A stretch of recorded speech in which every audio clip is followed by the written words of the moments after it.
Good morning साथियों, Saraswati career point में आप सभी का स्वागत है। डेली करंट अफेयर्स हमारा डेली सीरीज। मुझे उम्मीद है कि आप लोगों को अच्छा लग रहा है और आपकी तैयारी बेहतर हो रही है। चलिए शुरू करते हैं आज का करंट अफेयर। उससे पहले चैनल को लाइक कीजिए और अपने दोस्तों को शेयर कीजिए ताकि उनका भी करंट अफेयर और अन्य जानकारी बढ़े और आगामी एग्जाम में एक अच्छा सा स्कोर कर सकें। ठीक है, चलिए आज का प्रश्न लेते हैं। उत्तराखंड के नए राज्यपाल कौन बने हैं? तो ये गुरमीत सिंह बने हैं। ठीक, उत्तराखंड की राज्यपाल बेबी रानी मौर्य ने अपने पद से इस्तीफा दे दिया है और बेबी रानी मौर्य 26 अगस्त 2018 को इस पद पर नियुक्त हुई थी और अब सेना के उप प्रमुख के पद से सेवानिवृत्त लेफ्टिनेंट जनरल गुरमीत सिंह को उत्तराखंड के नए राज्यपाल के रूप में नियुक्त किया गया है। उत्तराखंड 9 नवंबर 2000 को स्थापना हुआ था। देहरादून राजधानी है और ग्रीष्मकालीन राजधानी गैरसैंण। पुष्कर सिंह धामी मुख्यमंत्री हैं। गुरमीत सिंह राज्यपाल नियुक्त हुए हैं। राघवेंद्र सिंह चौहान मुख्य न्यायाधीश हैं। दो पड़ोसी राज्य हैं, हिमाचल और उत्तर प्रदेश। दो पड़ोसी देश हैं, तिब्बत, चीन और नेपाल। 5 लोकसभा, 3 राज्यसभा और 71 विधानसभा सीटें हैं, जिसमें से 17 निर्वाचित, एक मनोनीत किया जाता है। उत्तराखंड की झीलें देखें तो नैनीताल झील, डोडीताल झील, भीमताल, सातताल, राकसताल, मालाताल, देवताल, खुरफाताल, झिलमिल ताल, द्रोणसागर झील, गिरिताल, श्यामला ताल, रूपकुंड झील, सातताल, नौकुचिया ताल, गौरी कुंड झील, नंदी कुंड झील, खुरफा ताल, ये सभी उत्तराखंड में स्थित है। जिम कॉर्बेट नेशनल पार्क या हेली नेशनल पार्क, ये भारत का सबसे पुराना राष्ट्रीय उद्यान है। इसकी स्थापना 1936 में उत्तराखंड में हुई थी। ठीक, नंदा देवी राष्ट्रीय उद्यान, गंगोत्री राष्ट्रीय उद्यान, फूलों की घाटी राष्ट्रीय उद्यान, राजाजी राष्ट्रीय उद्यान, गोविंद पशु विहार राष्ट्रीय उद्यान, ये सभी उत्तराखंड के नेशनल पार्क या राष्ट्रीय उद्यान है। भारत का सबसे ऊंचा बांध टिहरी बांध, जो भागीरथी नदी पर बनाया गया, ये उत्तराखंड में स्थित है। 260.5 मीटर ऊंचा है ये। ये एशिया का चौथा सबसे बड़ा बांध है। उत्तराखंड में स्थित गंगोत्री, यहाँ से गंगा नदी निकलती है और यमुनोत्री से यमुना नदी निकलती है।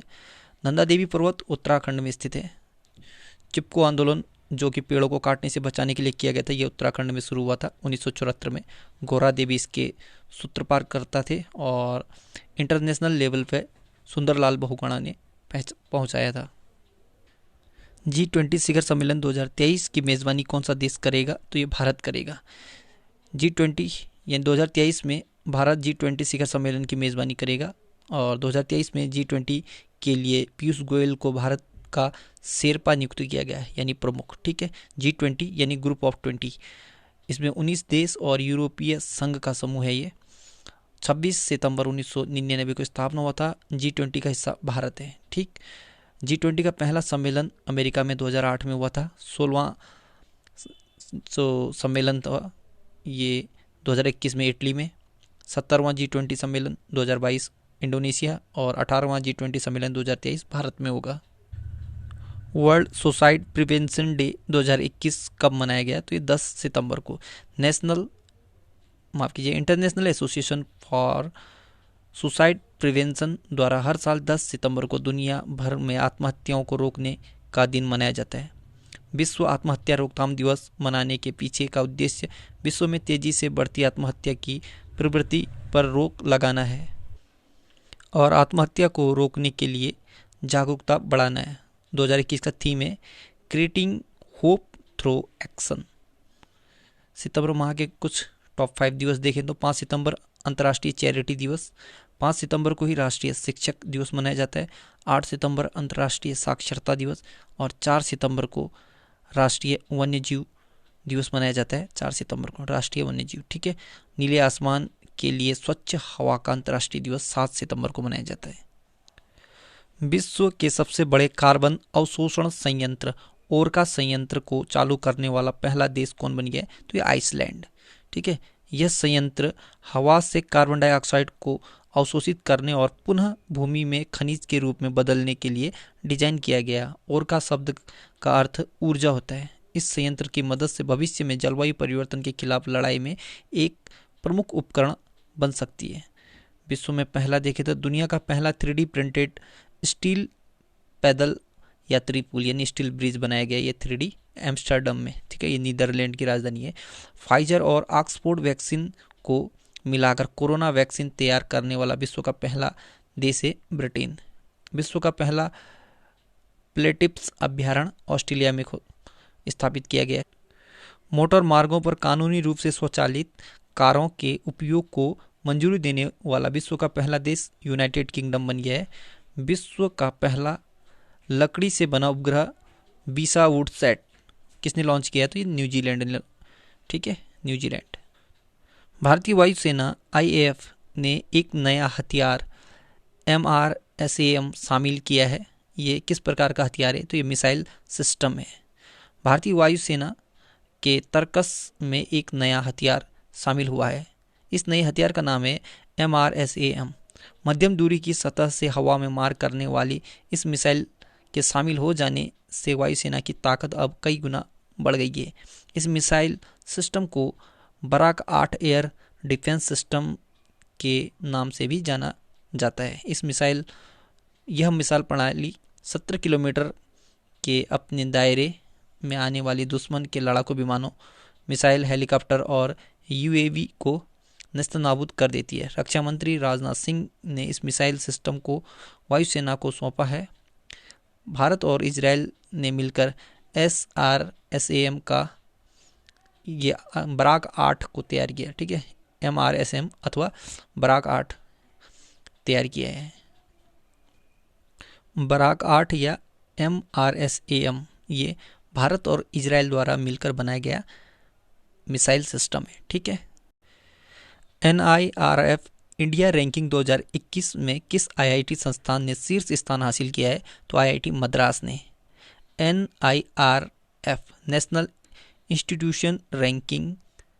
इंस्टीट्यूशनल रैंकिंग फ्रेमवर्क, राष्ट्रीय संस्थागत ranking framework, IIT Indian institute of technology या भारतीय प्रौद्योगिकी संस्थान। शिक्षा मंत्री धर्मेंद्र प्रधान ने 9 सितंबर 2021 को पूरे भारत के शीर्ष विश्वविद्यालय और कॉलेजों की शीर्ष विश्वविद्यालयों और कॉलेजों को सूचीबद्ध करते हुए NIRF इंडिया रैंकिंग 2021 जारी की है और इस रैंकिंग में IIT मद्रास को पहला स्थान मिला है। टॉप 3 देखें तो मद्रास पहला, बेंगलुरु दूसरा और बम्बई तीसरे स्थान पर है। शिक्षा पर्व 2021 के उद्घाटन सत्र के दौरान विद्यांजलि पोर्टल को किसने लॉन्च किया? तो ये नरेंद्र मोदी ने।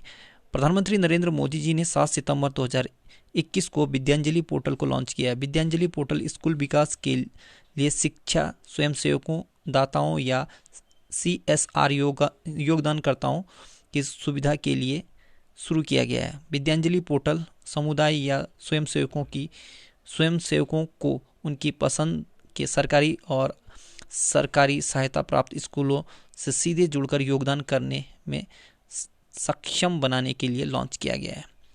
टॉप 5 पोर्टल देखें तो जन सहायक आपका सहायक, ये ऐप है, हरियाणा सरकार ने शुरू किया है। मछुआरों के लिए मत्स्य सेतु ऐप गिरिराज सिंह ने लॉन्च किया है। PM केयर फॉर चिल्ड्रन.in ये पोर्टल है, महिला एवं बाल विकास मंत्रालय द्वारा इसे लॉन्च किया है। नदी को जानो ये ऐप है, शिक्षा मंत्रालय ने इसको लॉन्च किया है। और माई गवर्नमेंट या मेरी सरकार, माई गॉव मेरी सरकार, उत्तर प्रदेश सरकार द्वारा जारी पोर्टल है। तमिलनाडु के नए राज्यपाल कौन बने हैं? तो ये RN रवि। टॉप 5 राज्यपाल देखें तो पंजाब के नए राज्यपाल बनवारी लाल पुरोहित, उड़ीसा के गवर्नर गणेशी लाल, मेघालय के गवर्नर सत्यपाल मलिक, मध्य प्रदेश के गवर्नर मंगू भाई छगन भाई पटेल, महाराष्ट्र के governor Bhagat Singh Koshyari. Business blasters कार्यक्रम किस राज्य या केंद्र शासित प्रदेश ने लॉन्च किया है? तो ये दिल्ली ने, ठीक।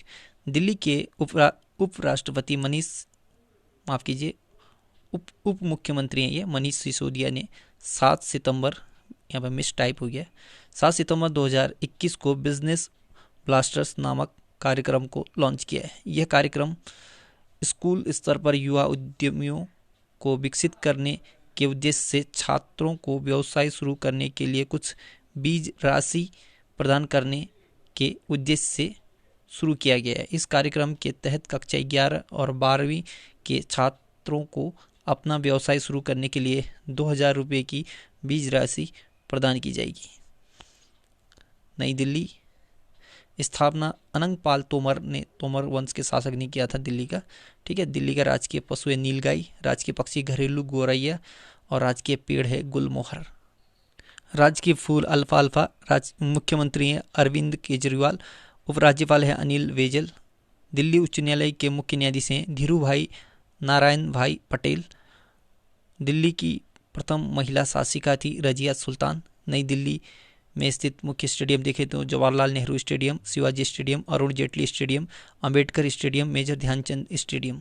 ठीक है, दिल्ली के प्रमुख पर्यटन स्थल देखना लाल किला, जामा मस्जिद, शाहजहां ने बनाया था इसे, मोती मस्जिद इसे औरंगजेब ने बनाया था, कुतुब मीनार कुतुबुद्दीन ऐबक ने बनाया था और इल्तुतमिश ने इसे पूरा किया था।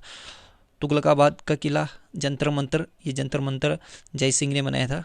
और India gate, Rashtrapati Bhavan, Mughal garden, Humayun का मकबरा आदि। ठीक, नई दिल्ली में स्थित समाधि स्थल देखें तो शांतिवन जवाहरलाल नेहरू का समाधि स्थल है, राजघाट महात्मा गांधी का समाधि स्थल, विजय घाट लाल बहादुर शास्त्री, वीरभूमि राजीव गांधी, किसान घाट चौधरी चरण सिंह, समता स्थल जगजीवन राम, एकता स्थल ज्ञानी जेल सिंह का समाधि स्थल है।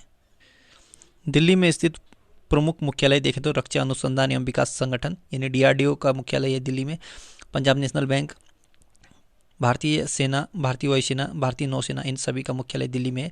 दिल्ली के प्रमुख हवाई अड्डे देखें तो इंदिरा गांधी अंतर्राष्ट्रीय हवाई अड्डा, पालम हवाई अड्डा और सफदरजंग हवाई अड्डा, ये सब दिल्ली में स्थित है। भारतीय मूल के पहले ऑस्ट्रेलियाई सुप्रीम कोर्ट के जज कौन बने हैं? तो हेमंत धनजी।